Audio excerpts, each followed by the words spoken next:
नमस्कार. मेडी नॉलेज मराठी या यूट्यूब चॅनलवर तुमचं स्वागत आहे. इंटाजेसिक स्प्रे.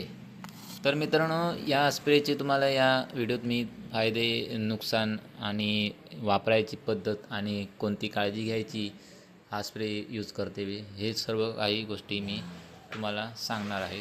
चला तर या व्हिडिओला आपण सुरुवात करूया. प्रथम आपण या स्प्रेचे फायदे जाणून घेऊया.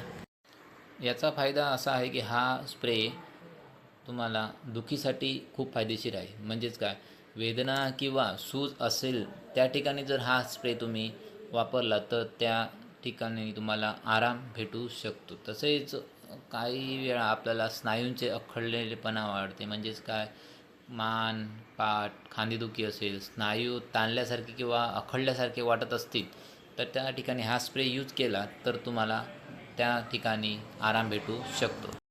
मित्रांनो, काही लोकांना सांधेदुखीचा प्रॉब्लेम असतो. त्या सांधेदुखीसाठी सुद्धा हा स्प्रे खूप फायदेशीर आहे. म्हणजे सांधेदुखी कमी होण्यास हा स्प्रे मदत करतो. खेळाडू व्यक्तींना पण हा स्प्रे खूप फायदेशीर ठरतो. कारण खेळते वेळी कधीतरी पायामध्ये लचक येते किंवा मुका लागतो. त्या ठिकाणी जर हा स्प्रे यूज केला तर खूप आराम देतो. तसेच जिम वर्कआउट करणाऱ्या लोकांनासुद्धा हा खूप फायदेशीर आहे. कारण जिमचं वर्कआउट करतेवेळी कधीतरी मसल क्रॅम्प येतो. त्या ठिकाणी हा जर स्प्रे यूज केला तर तो तुम्हाला आराम देतो. आता हे झाले याचे फायदे. तर मित्रांनो, आता आपण या स्प्रेचे नुकसान पाहून घेऊया. तसंही बघायला गेलं तर या स्प्रेचे नुकसान काही जास्त नाही आहेत. कारण का हा एकदम नॉर्मल प्रकारचा स्प्रे आहे.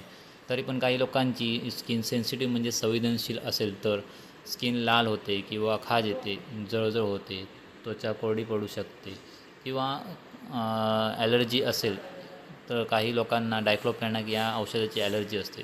त्या लोकांना हा स्प्रे डॉक्टरच्या सल्ल्यानेच वापरायचा आहे. आता हे झाले याचे नुकसान. वापरायची पद्धत म्हणजे हा केवळ बाह्य वापरासाठी आहे.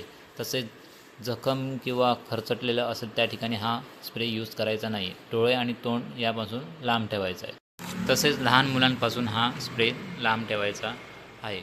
तर मित्रांनो, हे झाले या स्प्रेचे फायदे, नुकसान आणि सर्व काही गोष्टी. हा जर व्हिडिओ तुम्हाला आवडला असेल तर या व्हिडिओला लाईक, शेअर, सबस्क्राईब नक्की करा. भेटूया एक नवीन व्हिडिओमध्ये. धन्यवाद.